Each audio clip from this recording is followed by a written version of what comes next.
제3세션은 협력 네트워크를 통한 중견국 외교에 대해 알아보는 시간입니다. 본 세션은 한국과 호주, 인도네시아, 독일에서 화상으로 연결하는 웨비나 형식으로 영어로 진행이 되게 됩니다.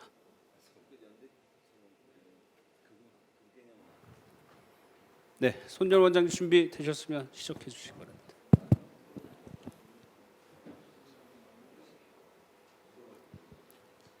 네, 저희 3세션을 시작하겠습니다. 3세션 사회는 제가 맡겠습니다. 저는 동아시아연구원의 손열 원장입니다. 지금부터는 영어로 들어가겠습니다. Hello, my name is Sohn. I'm president of the East Asia Institute. I am your host today and moderator for this panel. First session is about U.S.-China security competition and South Korean strategy. The second session is about U.S.-China trade and technology competition and South Korea's strategy. Now we are doing empowering middle powers through cooperative networks.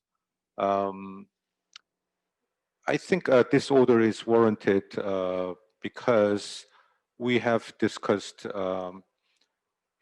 two great power competition in the areas of security, economics, and technology. We have discussed some, potential solutions for, survival, security, and prosperity for the country under great power competition. One of the conclusion or the issues that we need to discuss is how countries like South Korea, middle powers, can alleviate great power rivalry, which is intensifying as pandemics and others coming in. The middle power like South Korea alone will not be able to handle.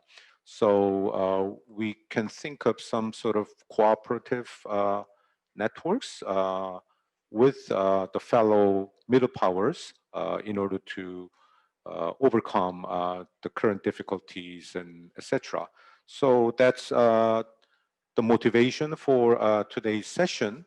And I already gave you some words, talking points for you and also introduction of this panel. So I don't want to repeat those stuffs. For this session's logistics, we are having an 80-minute panel. And I'm going to spend about 5 minutes. I think I'm already spending 5 minutes. As I gave you, there are two questions. So we will have roughly 2 rounds of discussion. So the first round will be, I think, about 20 minutes spared for the panel 1. So we'll discuss, over the topics that I gave you. And then we move on to the second round of panel for another 20 minutes. And if we have remaining times, then we will get some questions from the floor and audience, and we will close at about 5:20 p.m. in Korean time. So before moving on, let me briefly introduce our panelists, distinguished panelists from 4, I should say, middle powers. First, from South Korea, Dr. Junhyung Kim, who is a chancellor of the Korean National Diplomatic Academy, and he is really an expert on Korean foreign policy, American foreign policy, and the issues about the Korean Peninsula.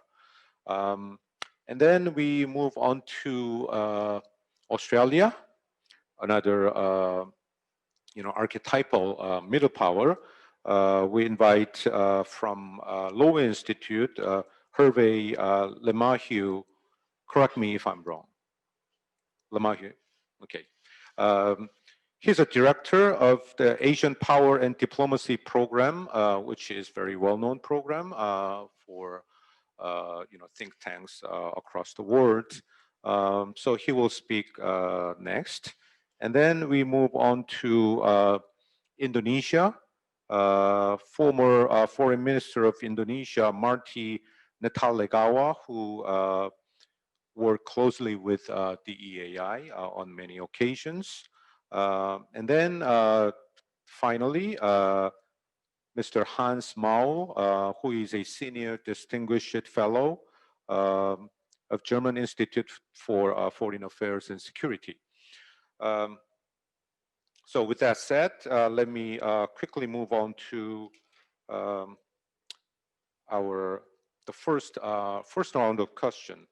My question is that given the great power rivalries, and particularly, I should say that damaged great power rivalry, because I said damage it because both United States and China had a damage during the COVID this year in particular, in their reputation.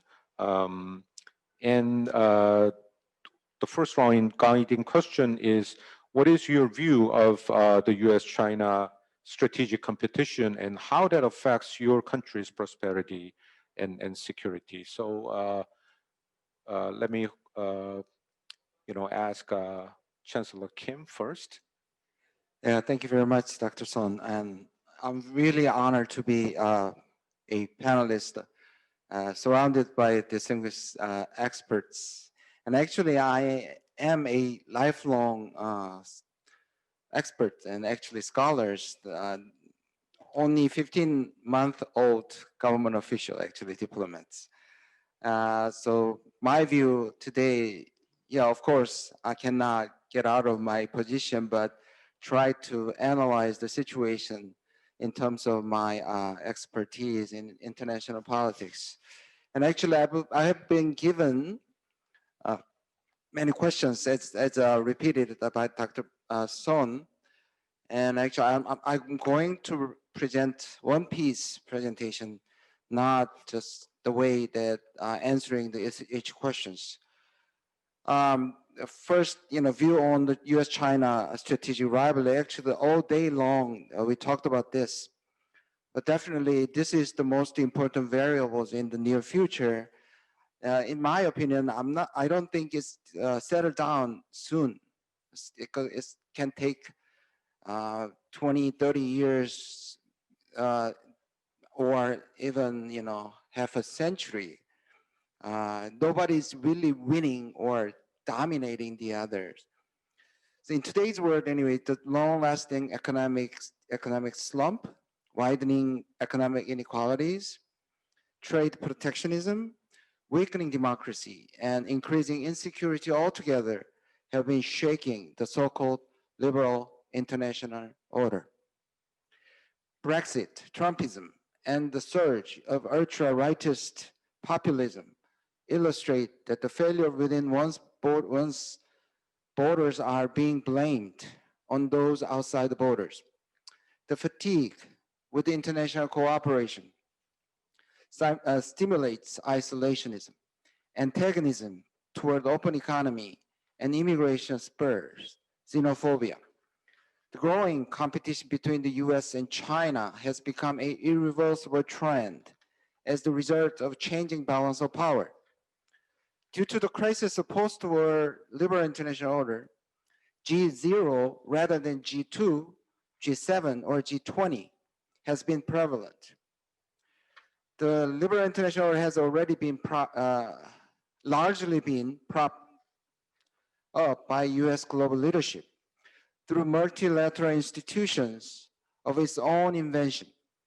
but this is believed to have been in retreat even before the outbreak of COVID-19 pandemic. On both military and economic fronts, the US and China have been engaging in geopolitical rivalry for nearly decades. In fact, in Northeast Asia, troubles are heating up the most. The region is facing another year of a schism and confrontation without having completely resolved the division from the Cold War system. The US-China hegemonic rivalry and increasing security dilemma within Northeast Asia are complex and difficult challenges. More specifically, a fault line has been created along the Korean Peninsula, the East China Sea, the Taiwan Strait, and the South China Sea. Among these, the Korean Peninsula may be the most intense one. The Korean Peninsula has often been called a geopolitical curse in human history. Although the Cold War structures weakened significantly, the deepening US-China strategic competition has revived the older structure of two hostile blocs, ROK, US-Japan versus DPRK, China, Russia. It is quite true that regional stability has been increasingly jeopardized by power shift involving systemic and geopolitical variables. As a result, Koreans are at a new risk of falling hostage to the struggle for international hegemony. Given that South Korea has China as its largest trading partner and that the US is primary security partner, but South Korea has limited control over this scenario. The pursuit of peace on the Korean Peninsula must surmount an inevitable structural trilemma.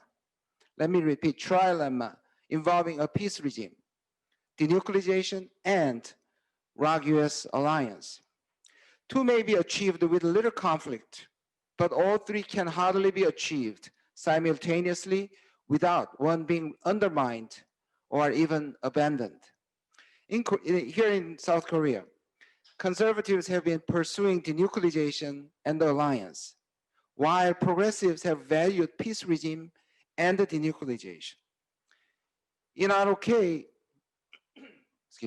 classic deterrence-focused peacekeeping method has been to pursue denuclearization and the alliance over a peace regime. But President Moon has strong convictions that he can overcome this trilemma and simultaneously achieve all three goals.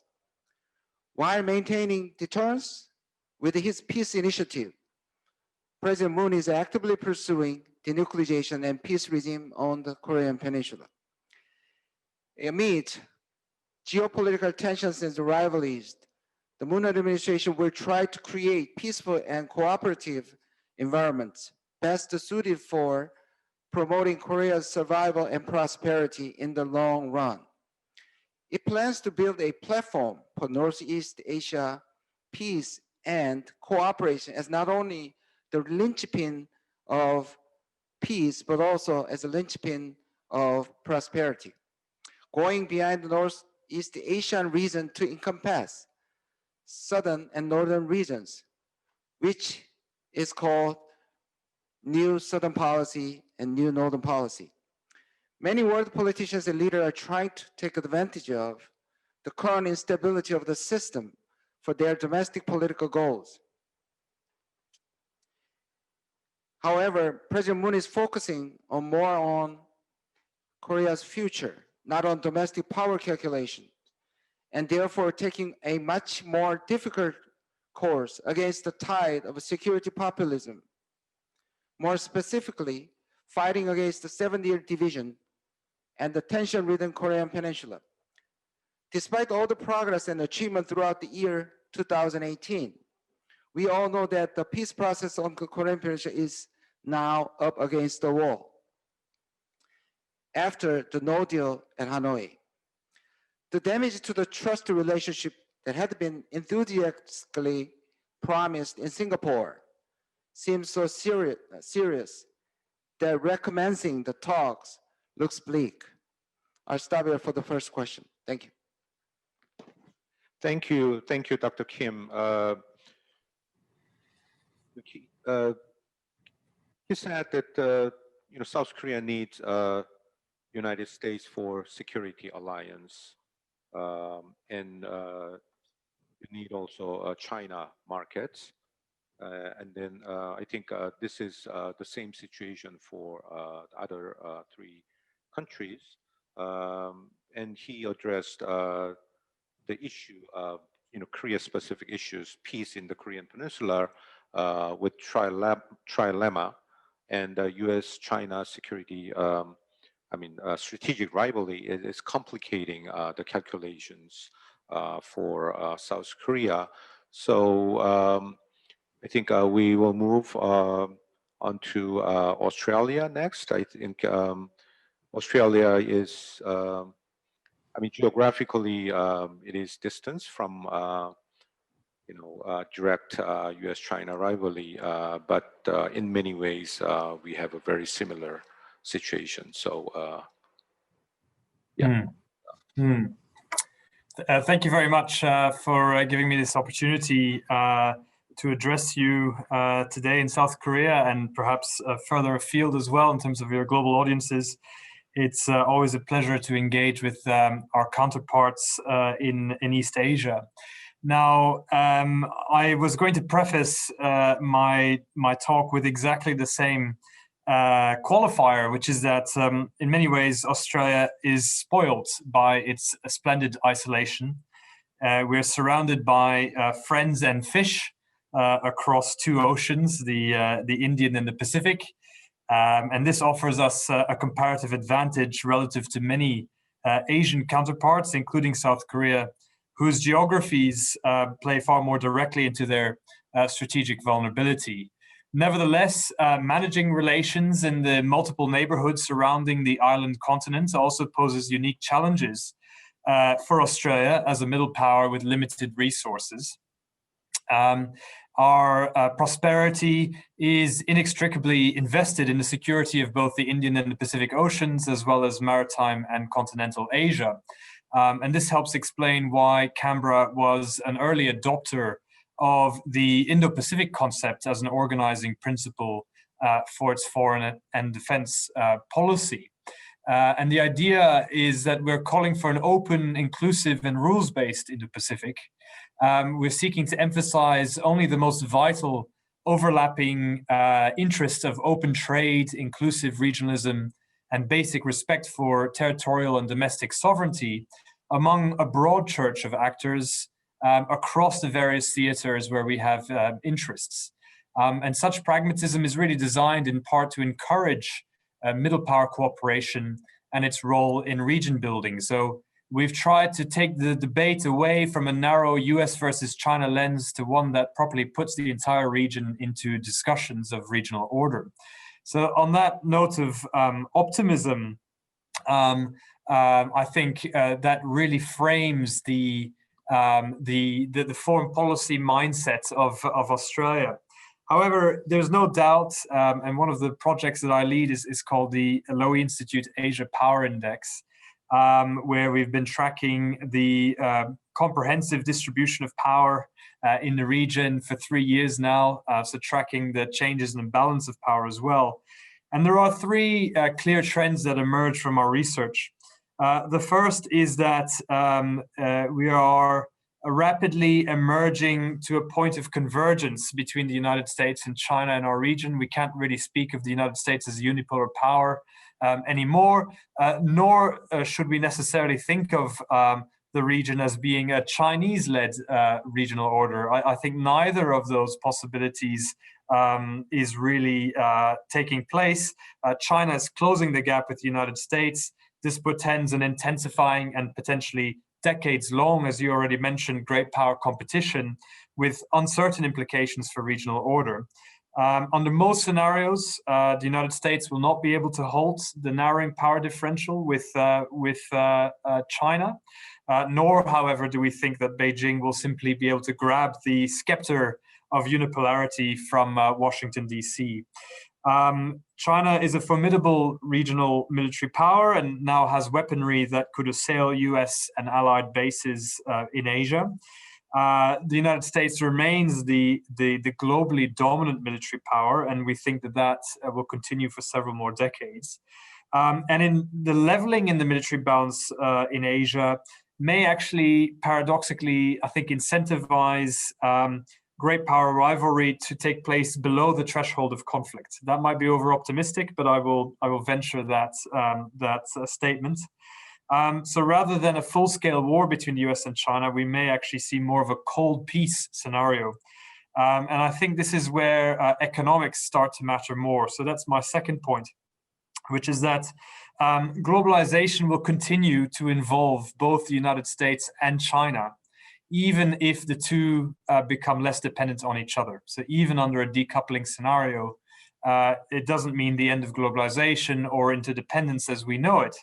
However, it does mean a more hazardous variant of globalization, one that will still involve both major players, but also increasingly may involve spheres of economic influence.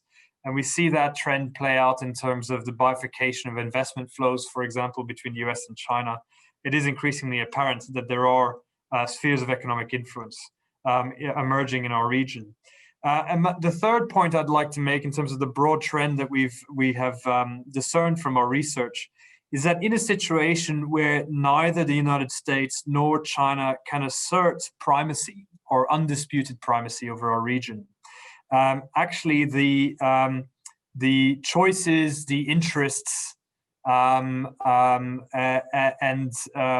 the alignment of middle powers become more consequential to the balance of power and to influencing the regional order. Middle powers, by definition, don't have the power to dictate the regional order, but we can, at the margins, influence it. But obviously, that will require a degree of cooperation, which we can talk about in the second part of this discussion. I just wanted to highlight as well what we see as happening as a result of COVID-19.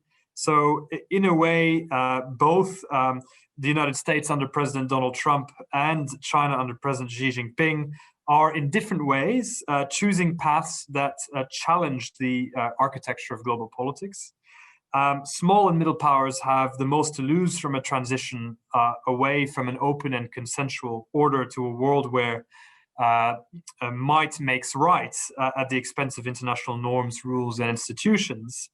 And I think unrestricted great power competition may actually favor China in this region, in the sense that if you are going to go with might makes right, then that lends itself towards a more Sinocentric regional order. So we need a stable ecosystem. We need a confluence of interests. And we need to confront a region that is poorer, more dangerous, and more disorderly as a result of COVID-19. And on the one hand, middle powers are both more vulnerable.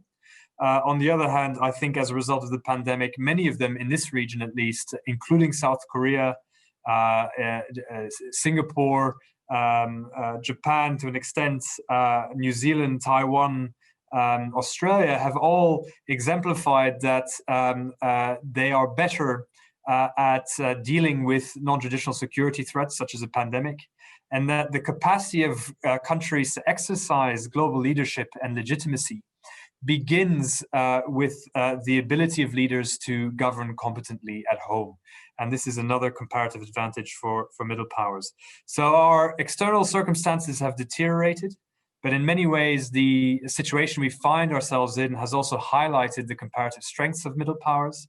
I think overcoming the fact that we are differently aligned, even among allies of the United States, South Korea and Australia are differently aligned and approach China in a different manner, will be difficult, but there are areas where we can work on in terms of shoring up the rules-based order.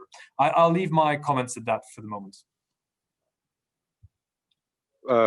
Very nice. I think, Australia and Korea have many in common. So without further ado, let me, because we are behind the schedule, move to actually Australia's neighbor, Indonesia.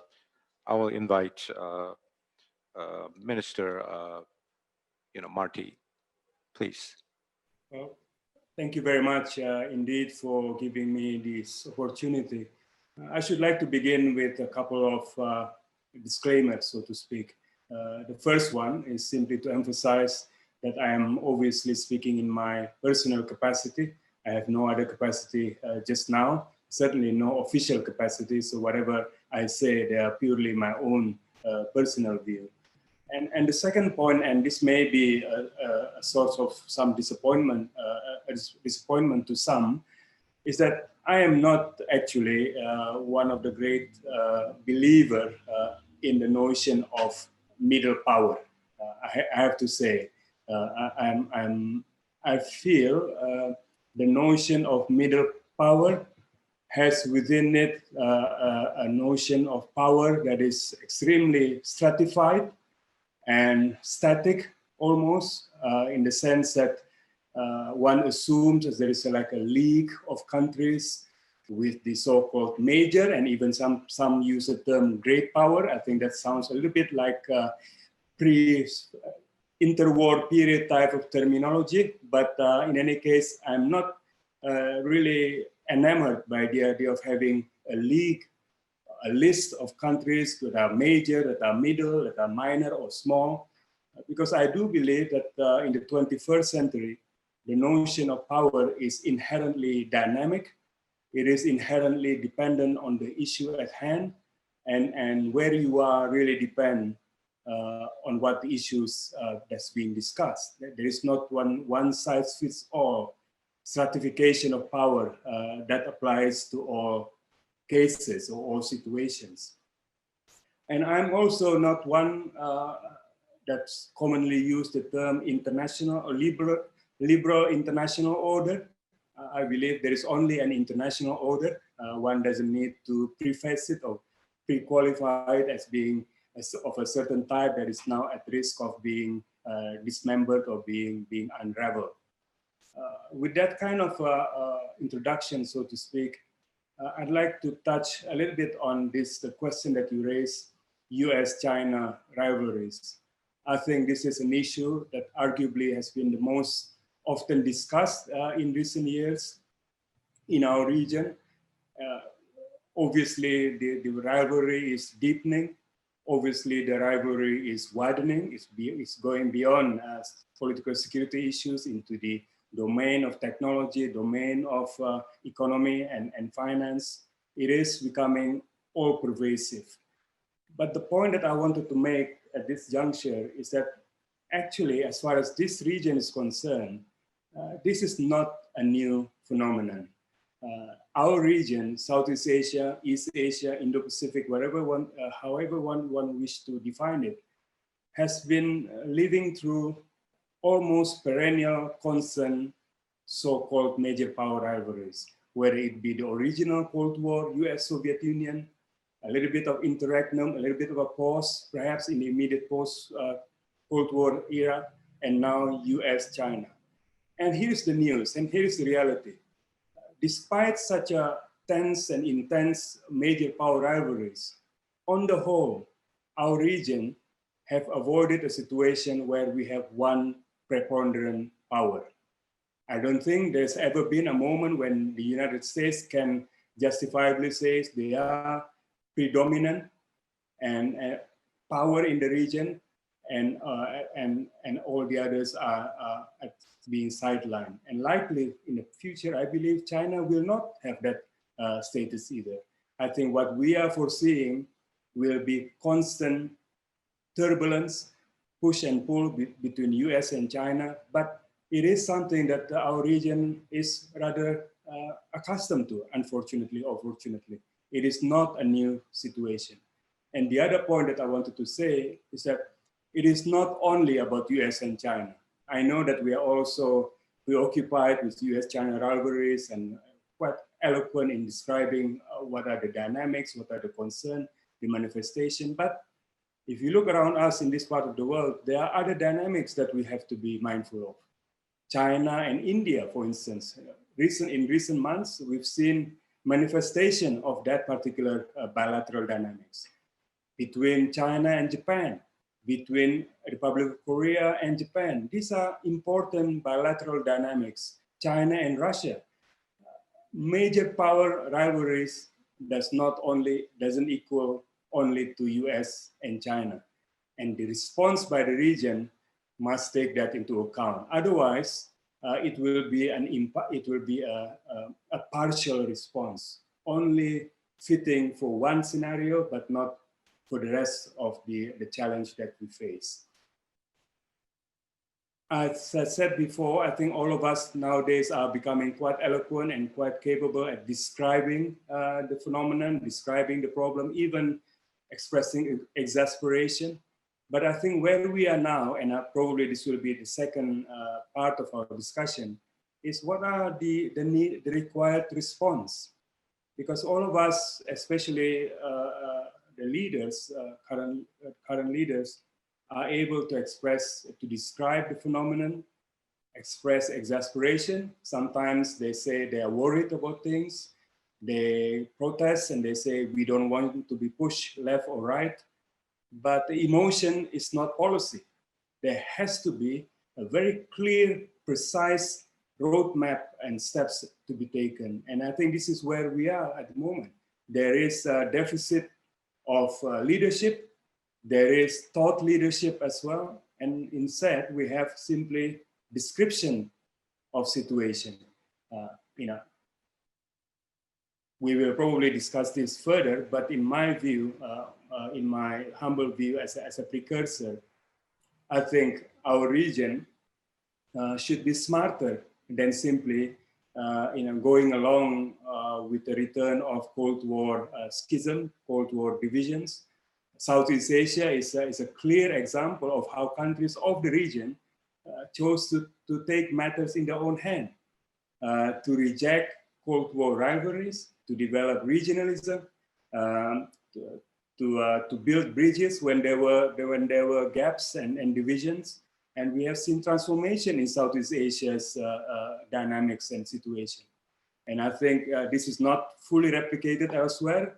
By contrast, Northeast Asia has always had major power rivalry run through its geography, its geopolitics. But Southeast Asia has plenty to share. And I hope in the second session, I hope we can go through some of the steps that may be taken so that we can go beyond simply describing. And I think all of us should be a bit more thoughtful than simply describing the obvious, because I think we all know what the situation is at the moment. Thank you very much indeed. Thank you. Okay, I think this first round is kind of background. So the real discussion will be the second round. So so our the final panelist is Mr. Hans Mao. Could you just spend about 5 minutes to talk about your view of U.S.-China relations, and then now we move on to the middle power strategy. Okay, please. Thank you very much, Chairman, and thank you for having me on this panel. It's a great honor to be in such a distinguished group of people to discuss those issues, and it's also a great personal pleasure for me. Now, I'm talking here to you from Berlin, from Germany, and Germany is a member state of the European Union. And the European Union is something like a collection of middle powers and small powers. Although, as the minister just said, in the context of the European Union, we don't make those distinctions. And in many ways, they are not relevant. Many important issues, each country has the same weight. Each country's vote has the same weight. And of course, the European Union has been trying for almost 50 years now to solve the problem which we're discussing here, namely empowering middle powers through cooperative networks. I mean, we call it somewhat differently in the European Union context, but this is what it is about. How can you turn the European Union into a collective actor of some importance? Now, I want to start here with making three major points, and much has been said already on this. My first point is quite simply this. I think we have almost agreement on that by now, probably, that the great power competition between America and China is here to stay. And that's regardless of the outcome of the US election. But the outcome of the US presidential election will, of course, affect the way this strategic competition will play out, how it will be conducted by the United States and by the two sides as a consequence. It's also clear, however, that there will be no return to the status quo ante. We are not going to go back in time, that's clear.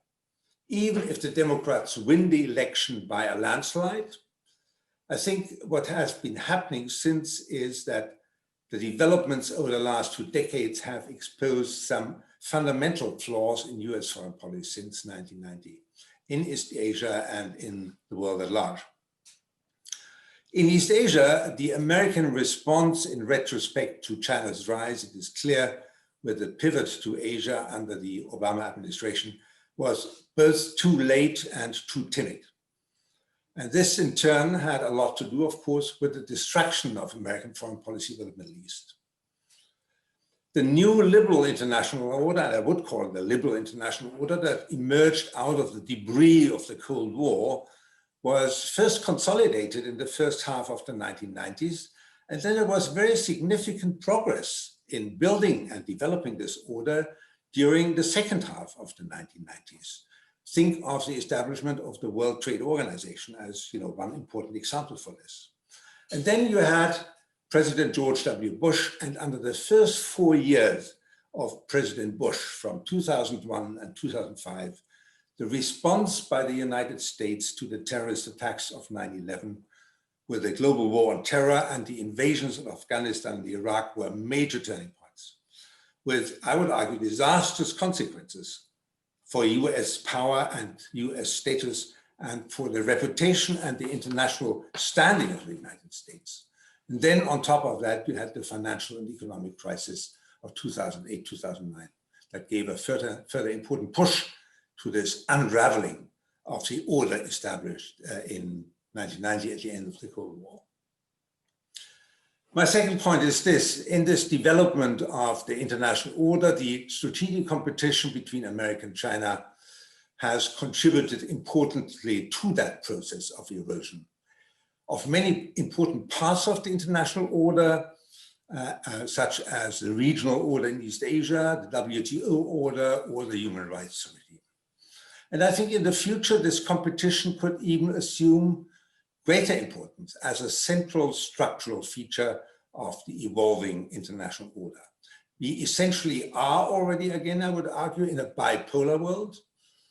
And the analogy with the Cold War is reasonable, but it can be useful only if we keep in mind both the similarities, but also the differences between then and now. There are very important differences as well as similarities. And my third and last point would be that Germany and Europe will be under enormous pressure to align themselves with one, America or China, against the other on any number of issues. In theory, that should, of course, strengthen their willingness and their ability to develop autonomous solutions, to find their own ways. In practice, progress towards what in the European jargon we call the strategic autonomy of the European Union has been very slow. Though there have been some real steps forward, such as investment screening, inward investment screening, which is directed against China. I think that's my last point here. A crucial aspect of our relationships, both with China and America, will have to do with trust. The lack of trust towards China has markedly increased in Europe in recent months and years, but now we also have problems of trust with America. And that problem will be difficult to resolve, I think, even if Joe Biden wins the American election. And that's, for the moment, my point. Thank you. Thank you. I think 4 speakers gave their view of great power rivalry in various ways, and then the situation, circumstances for for countries, middle power is I think it's the same, it's a shared circumstances that, the countries, in a sense, need United States for security and also China for markets, no question about that. Then the problem we face is that two great powers are not really living up to the liberal international order or rules-based order, which is really critical to the interest, vital interest of the middle powers. So some say that it's the G0, others saying that situation is more like might makes right. It's interesting that the rising power typically are not satisfied with the existing order, so you want to revise it. And the established power wants to sustain the order. But what we are now seeing is that United States is the country that is really violating the rules and norms that the country has established in many ways. And we are yet to know whether the election results will make any positive, results, consequences in that sense. These situations is both a challenge to the middle power and it's also an opportunity for provoking those middle powers to work together. So our second round is about what strategies we can think of. What can middle powers do? Can they form a coalition of policy willing and prepared to invest in sustaining norms and institutions and international orders which are rule-based? And what issue areas can we do? And what are the obstacles and possibilities? You don't need to answer all these questions, but you can pick something and respond to it. I think we have about 30 minutes left. So I would like to give you 5 minutes each to give your thoughts about that, and then we go on a reverse order. So, okay, Dr. Mao, you're waiting, please. Thank you very much. Yes, I don't think it will be difficult to identify possible areas for cooperation. There are lots of issues where the opportunities are quite visible. And I think it's equally obvious that there is a need for better global governance in many areas. So I think you're right to ask the question in terms of how can middle powers cooperate? I think this question, not of whether or not, but how is the critical one. And here it seems to me the major challenge is to move from issue-specific and ad hoc cooperation to something more effective and more persistent, more organized, more structured, and ultimately perhaps also something which is institutionalized. What middle powers will need to develop is what in the jargon of international relations theory we call diffuse reciprocity. Diffuse reciprocity is a willingness to offer support to others without expecting immediate short-term paybacks, but with the assumption that the support would be reciprocated at some point in the future. And middle powers need to accept that effective collaboration will have a price tag. I mean, there's no such thing as effective multilateralism, which comes free. There's no such thing as a free lunch. Can middle powers perform coalitions form coalitions as you suggest? Yes, I think they could, provided they want to seriously. It is a question of political will and leadership. And I'm particularly worried for the democratic countries here in Europe. The key issue to us here seems to be to mobilize domestic political support for such collaborative foreign policies. That seems to me the greatest obstacle, at least the European middle powers are facing, that peoples do not really understand nor appreciate the importance of foreign policy in general and the importance of middle power cooperation in particular. Secondly, I think it will be important for the middle powers to get the priorities right. And the most important strategic goals, in my view, should be first for middle powers to be taken seriously collectively by both America and China. You want to be listened to by Washington and Beijing when you say something to them. And you want to protect and develop the relevance of international institutions, of a rules-based international order, and retain or regain the significant influence for them with your own approaches. So what are the areas of cooperation which I see? Obviously, some issue areas are offer better opportunities for cooperation than others. So what middle powers need is wise strategies to select their priorities carefully.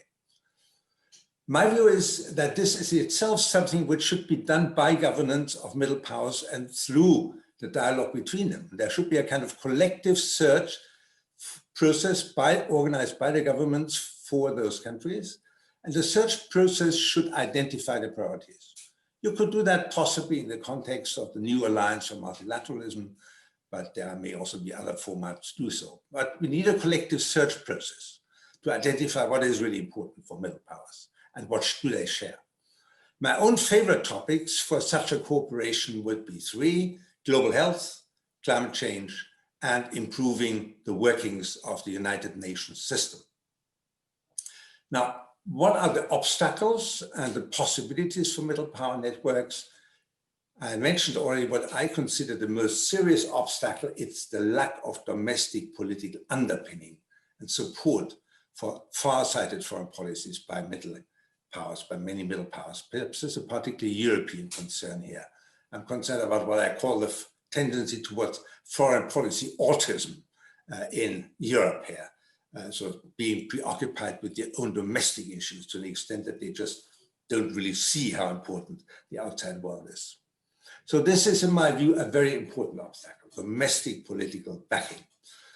There are two other issues, two other obstacles. One is the possible shortage, and the minister mentioned that already, of wise leadership in foreign policy making.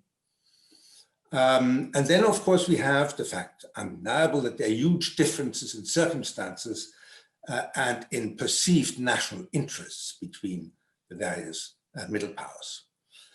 This latter obstacle of divergent interests is frequently emphasized. That's understandable, but I consider it less important than is often assumed.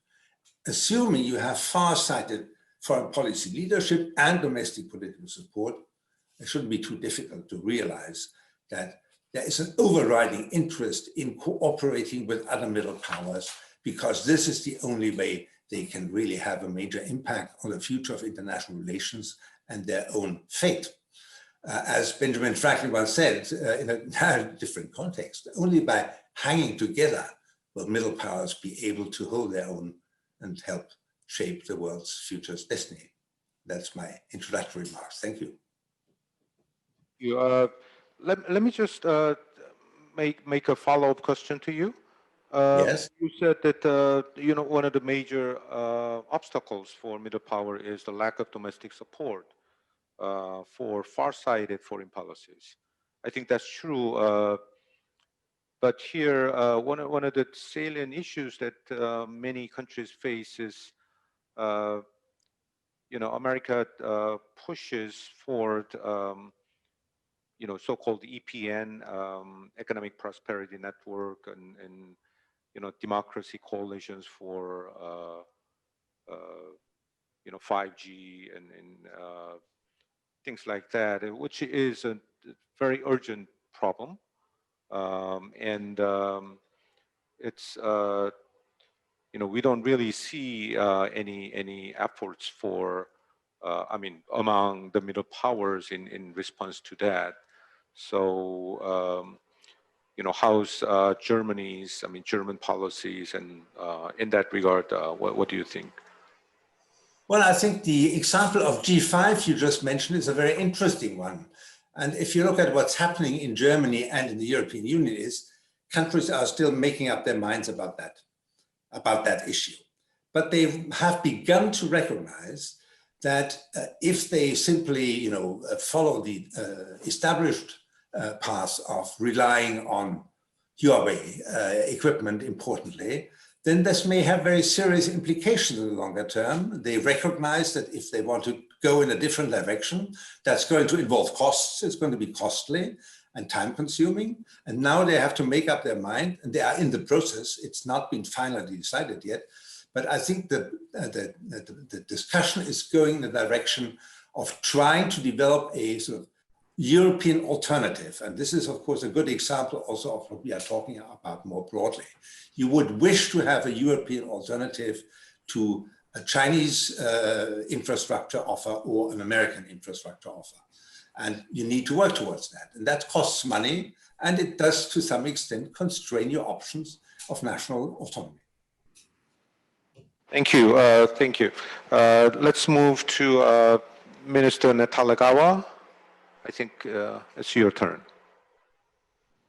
Well, thank you very much. Indeed, I have a couple of broad points. The first is more conceptual in nature, and the second more practical, I hope. The conceptual response, I believe that it's important for countries of the region, however one defines it or calls it, middle, small, or major.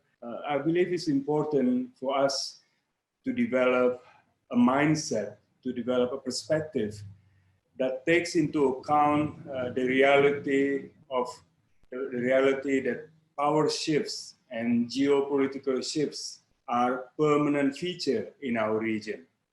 It's a dynamic conditions, power relationship, power conditions, power indices, influence are always in constant flux. Geopolitical shifts is a given. As a result, therefore, we need to think of a way of approaching the challenge that has an automatic adaptive capacity.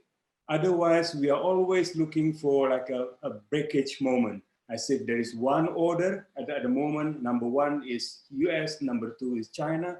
And we are awaiting for another great moment when suddenly overnight, the reverse will be the case. That moment, I don't think will ever come because we are in a state of constant and permanent turbulence. Countries come and go dependent on the issues, who will be at the top, who will be at the bottom. And therefore, our mindset shouldn't be about trying to contain a rising power, trying to snapshot the current conditions which some countries feel is the most ideal and then hope that we can somehow freeze frame it and keep it in that way. It will be inherently impossible to do. So we have to make change our ally. We have to have a system, a way of looking at things that has an automatic adaptive capacity. In the past, I used the term striving for a dynamic equilibrium rather than like a balance of power that assumes a very stratified, static conditions.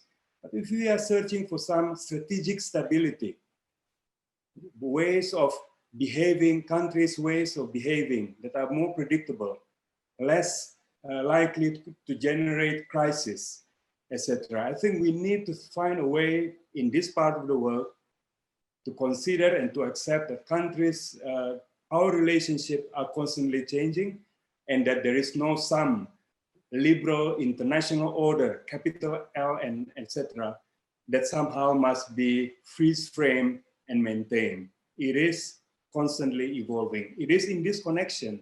I believe countries like Australia, Indonesia, and others, I don't use the term middle or small or major. We have to be more than simply junior partner to our larger countries. There was a time in this part of the world where we have, not unlike Europe perhaps, but I'm not a student of European affairs, where we have a NATO-like arrangement where countries are either one bloc or the other, and the so-called middle powers can simply align themselves as a junior partner to these larger constellations. I think our ambitions and our potential as a so-called middle power must be more than simply to become a junior partner. And in this connection, I agree with what had been said before. There are so many areas for cooperation, and this leads me to the second domain, which is the more practical area. But I just like to highlight one that's not in the non-traditional cross-border domain, but in the more traditional security sense. I believe that one of the problems that we have in this part of the world is that we do not have a crisis management capacity. Whether it be US and China in the South China Sea, in the East China Sea, on the Korean Peninsula, whether it be India and China on this border area, India and Pakistan a few months ago.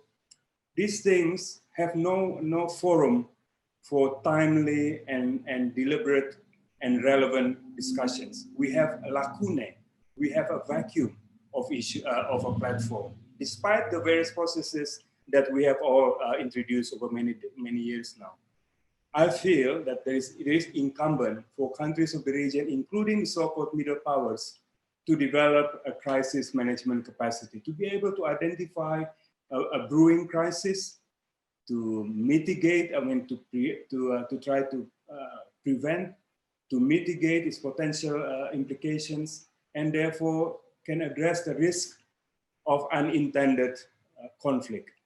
I am trying to be as practical as possible in terms of deep diving to specific steps, and within the East Asia Summit, of which Korea, Australia, US, China, India, all the key countries are already under this tent.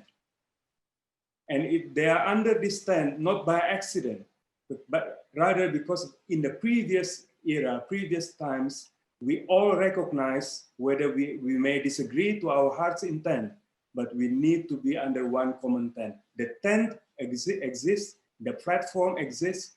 What is missing is the political will to actually utilize them. And this is to the point, but just now about the domestic domain or domestic dynamics. I believe in many a capital nowadays, foreign policy has become domesticated. Foreign policy is only seen through the prism of domestic politics, domestic dynamics, and as a result, quite a few issues, unless they can bring about immediate here and now cash and carry mercantilist outcome or benefit in quote, they are not considered to be important enough. But those are some of my thoughts. Thank you very much indeed. Okay, then let's move to, I think, Hervé. Yeah, thanks very much. Very good comments so far. I will agree with most of what was said before, in the sense that I think Australia's external circumstances, while critical, are also dynamic, and that there are opportunities as well as there are dangers, and that yes, we do have to embrace change. We can't hope for a past that was never unchanging or stable to begin with. So I accept that premise. Let me begin with a few general remarks about what I think middle powers can be doing. We need to do more than simply navigate the slipstream of great power competition, right? We have agency in our own right, and I think most middle powers or third players, however you want to describe them, will remain averse to taking categorical sides with the United States or China if this means dividing the region into rival blocs. Instead, I think most middle powers are interested in practical outcomes in their favor. And I think, therefore, we can also invest in ad hoc coalitions. But I do think that the prospects for progress will be issue-specific rather than across the board, because there's, as much as there are contrasts between the great powers, there are equal contrasts between the alignments of middle powers.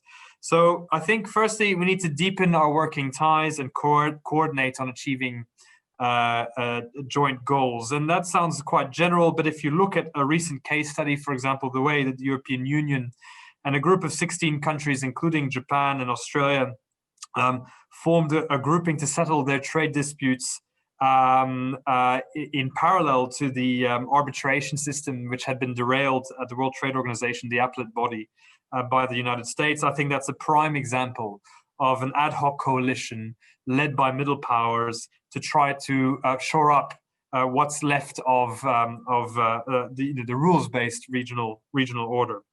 I think we also need to work on our collective economic resilience in two ways. Firstly, we need to more strongly assert ourselves against the weaponization of economic interdependence. We should prepare to weather ourselves against emerging threats, economic coercive threats, whether that's sanctions or indirect or official or unofficial. We can do that by trading notes about our experiences. South Korea has had to deal with this, Australia lately as well, from China. But we can also work on diversifying our trade flows, broadening our energy mix and strategic reserves, and taking concrete measures to secure our political processes from outside influence. And I would also say there is such a thing as an economic balance of power. It's not always military, it is dynamic, but the best way of providing a multilateral hedge against the asymmetric economic clout of the great powers is by investing in regional trade integration efforts. So ASEAN obviously leads the way in that, and it is remarkable how a broad church of actors, very differently aligned, if you compare Vietnam with Cambodia or Indonesia with Thailand, the very differently aligned, nevertheless, all have illustrated that they can work together, at least on certain components of the rules-based order, and that is primarily in terms of the economic domain, in terms of an economic rules-based order that provides a degree of balance to the ability of great powers to dictate economic interactions on their terms. And that doesn't need to exclude them. I mean, we want to include them, but basically within a multilateral framework as opposed to a bilateral framework. We can also signal our resolve through defense partnerships. And now this is something that will obviously not include everyone. There will be, particularly in Southeast Asia, countries that prefer to remain non-aligned, an equidistant approach between the US and China, hedging to manage competing influences. And that is entirely respectable and born out of different historical experiences. But a number of middle powers in the region are interested in deepening the defense partnerships. For Australia, it's particularly important that we invest, not only continue to invest in our alliance relationship with the United States, but that we in fact build on multiple possible futures, one in which the US may no longer be the dominant player or may no longer wish to involve themselves as assertively as they currently do in Asia, in which case our non-allied partnerships with countries like Indonesia, Vietnam, South Korea, Japan, India start to matter more. Now, obviously, there's a huge amount of issues to resolve there. As was already pointed out, there's a lot of major power rivalries and historical legacies of animosity between Japan and South Korea that really poison the well of potential partnerships, but it is something we need to be working on. And that brings me to the second, my fourth point, which we need to refrain from copycat zero-sum competition. We've seen in, for example, some of the recent testy exchanges between Japan and South Korea, also kind of a resorting towards a trade war instinct, which mimics the dynamics between the US and China. And this is pretty much the worst thing that we can do. We should avoid the zero-sum logic of the great powers. We know better than that. And quite frankly, we can't afford a zero-sum logic. So we need to push against a with us or against us rhetoric where we can. No side will win primacy in Asia. There is really actually no choice between US and China. But the real choice is between, I think, China rising in a context where it is governed by rules, or China rising in a ruleless context. And that is as much of a choice for the United States as anyone else. It is not about containing China, but it is about ensuring that there are rules of the road that will ensure a dynamic balance of power can be curtailed, or the excesses of that can be curtailed. Now, the caveat I would add to that is that there just remains too often, I think, in the hope that we have in terms of middle power diplomacy, an urge to either a failure to understand or an urge to gloss over fundamental differences in identities, in temperaments, in priorities between us. And such differences will require concerted effort to manage, but I think they will also never entirely resolve themselves. So we have to accept that we will have different priorities on different issues, and that we will work with some on certain things, horses for courses, but not on others. For Australia specifically, this means that we need to differentiate our two approaches. One is we need to build a strategic and military counterweight to China's arrival and particularly its urge to challenge the rules-based order in South China Sea. That needs to take place with a certain subset of middle powers, the quadrilateral grouping among them. But we also then, on the other hand, need to clearly differentiate that objective with cooperating with a more diversely aligned set of middle powers in shoring up the rules-based regional order. These are two very different objectives which could complement each other, but not necessarily. They can also clash. And that will be something that we will need to work on in future. But we need to rediscover our optimism in the potential of the region to come together, and in ASEAN's emerging economic architecture, which may well prove to be the most consequential multilateral hedge against any one player's asymmetric economic clouds. I think an economic balance of power matters just as much as any emerging military defense diplomacy. Thank you. Thank you. It's a very rich comment. Thank you very much. And the last commentator is Chancellor Kim. So please take your 5 minutes. And I just have a question to you. Me? Yes. Okay, are you warn me that you have questions at the end? Korean foreign policy diplomacy has been mired in Korean Peninsula questions. So accordingly, you go with 4 neighboring big powers. And those 4 neighboring big powers, middle power, well, Japan can be a middle power 10 years later or something like that. So the middle power diplomacy is really broadening the scope of traditional Korean foreign policy. So I think that alone is a big challenge to the Ministry of Foreign Affairs. So if you have a time, you can comment on that too. I think you're right, and actually Minister Natalegawa has talked about. I think actually the term middle is so ambiguous. It can be all the country except U.S., China on the extreme, or on the other really poor country. Actually can exceed more than 100 countries. And we Koreans tried to organize this called MIKTA. So, not purely, mostly based on the size rather than, urgent issues and things. They organized first based on the size, and then they tried to find the issues that relates to that. I think that's fine, and that's a really good effort, but I think we should change our views more or issue-oriented, specifically, specific middle power organization, as Dr. Mao talked about. Before I begin second round of presentation, actually, let me introduce very interesting stats. 50 or more countries have some kind of military alliance or semi-military alliance relation with the US. And over 110 countries having China as a #1 trading partner. So that means which means almost all the countries are sandwiched by these countries. That means we have some desperate need or opportunity to act together somehow. The ongoing crisis of pandemic has exposed the US-China rivalry more vividly, and it seems to question the future of global governance and the norms and values underpinning it. Against this backdrop, we are increasingly faced with these questions.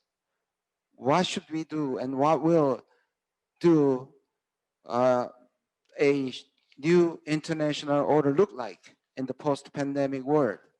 What form of international order should we seek to overcome the current crisis, as well as the existing and emerging global issues?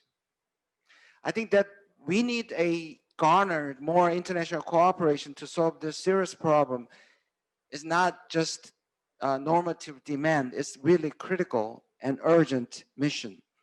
With the absence of global leadership and with the many nations leaning toward nationalism than global cooperation, the importance of a middle and responsible power is greatly heightened. In the aftermath of 2008 financial crisis, the new G20 set a successful example, in my opinion, for the future middle powers' role to bridge divide between the Western and non-Western country on the one hand, and to mitigate conflicting relations between the US and China. The G20 has mostly been limited to finance, but it can be extended to other areas. And moreover, it can satisfy the emerging powers' quest for greater status and commitment to multilateralism. With a weakened liberal international order, conflicting interests, values, and norms will fragment the world into contending blocks.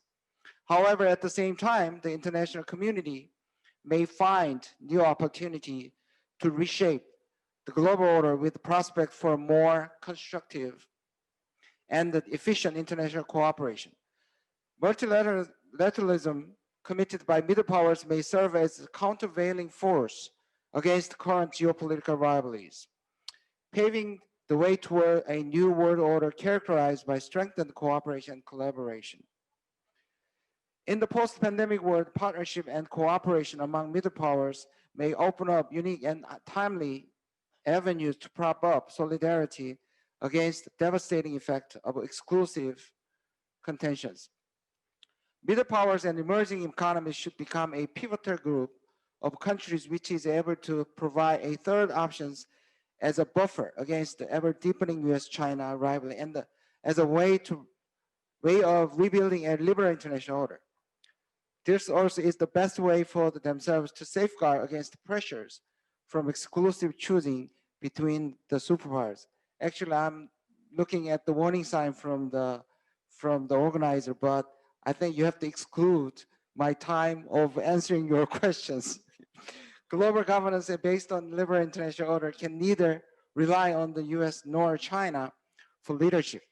Even if Trump is not reelected, US's time as a benign leader in the liberal international order is likely expired. Given America's domestic crisis, and China has no choice but to support the liberal international for its survival, despite its own interpretation and own application. The EU is still committed to it and has voiced a desire for a more active role, but it hasn't put its money where its mouth is. Being unable to rely on leadership of any single power, collective leadership based on the multilateralism must be reinvigorated, especially by concerted effort of capable middle power such as South Korea, Canada, India, France, Germany, Indonesia, and ASEAN as a group. To tackle global challenges like the current pandemic, economic slump, climate change, and social inequality and so on. These middle powers should convince Washington to reform the rules of multilateralism to give not only China, but other emerging powers a greater say and call on Beijing to live up to its claim of a peaceful rise by respecting the voice of other countries. Actually, I agree with Dr. Amitav Acharya. The world order is becoming more pluralistic and non-hegemonic, even though after the blame gaming between them. It is increasingly shaped by the rise of the West, led not only by China, but also by middle powers. He calls it the rise of multiplex world. I think we should not be greedy or expect too much, but I think there is a way or a room that we can maneuver issue-oriented multilateralism. And South Korea is strongly committed to taking on more responsibility in reshaping multilateralism, the new architecture that will become more relevant in the post-pandemic world by sharing of our own experience as a middle power. Thank you very much. Thank you, Chancellor Kim.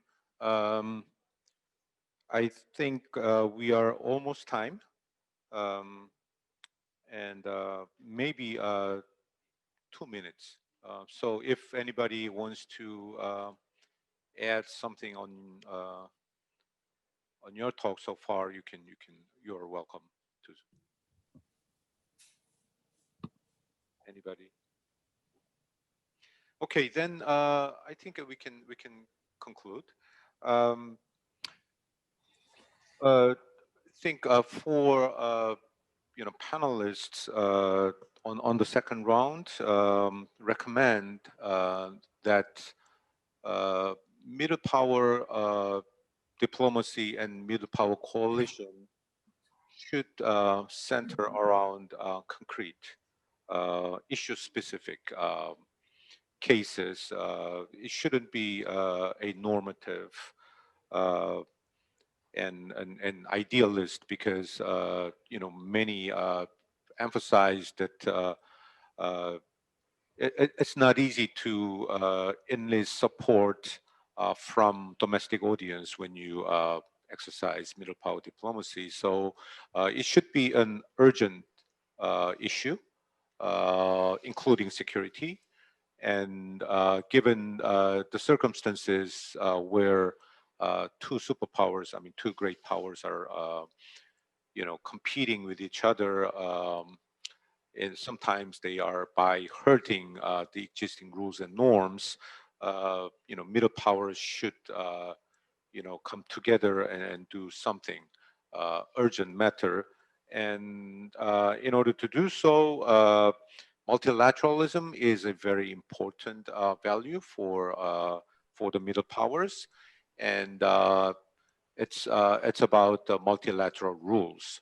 So middle powers can coalesce together, maybe to fight against arbitrary exercise of greater powers. But in many ways, their approach should be institutional, rulemaking, etc. So those are the points, and I think we touched upon a very important issue of so-called the securitization of technology and trade that we currently see in the case. Today, semiconductors and 5Gs that we discussed in our second panel, and there's a principle that separate economics from politics existed for long in East Asia, but that no longer holds.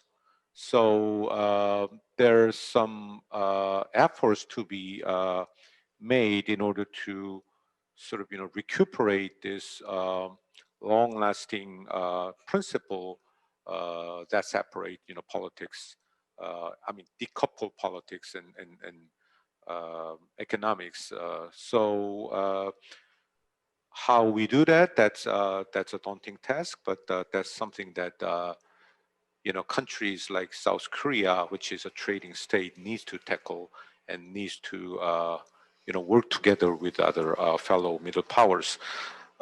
With that said, I'd like to conclude. I'd like to thank our four great participants today, and we actually benefit greatly from your discussion. So let me conclude. Thank you. Thank you so much. Thank you. Thank you Very much.